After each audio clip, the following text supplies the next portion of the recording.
When I was a little girl, I used to sit in our cathedral on velvet cushions, and I grew up in a diocese that did not ordain women, so I didn't know that was something I could do. But I would sit on these velvet cushions and imitate the priest consecrating communion. So I think in some ways, ordination, that calling was always a part of who I was, but it's not something I articulated for quite a long time. I feel like I owe the women who came before me a debt of gratitude for doing really hard things that made it possible for me to be who I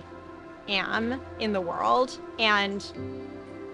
so when I think of those 50 years and those first women who were willing to push boundaries and speak hard truths, I feel an obligation to do the same thing for the people who come after me, because I know how meaningful it's been for me to be able to exercise my ministry and my sense of call in a way that as a young child I didn't even know was possible. I'm a professor, and when I teach my students about calling, I explain that deep feeling in your heart that God is asking something of you, or that God made you to be something. A calling is where that place meets a need in the world. And so for someone who has a sense of call, even if they feel that it's not something that can be acknowledged publicly, I believe that deep process of listening and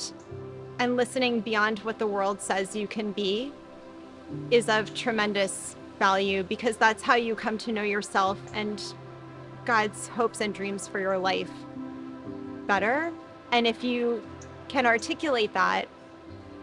and if you can find ways to try to be that, then that helps transform the world into the world God hopes will be.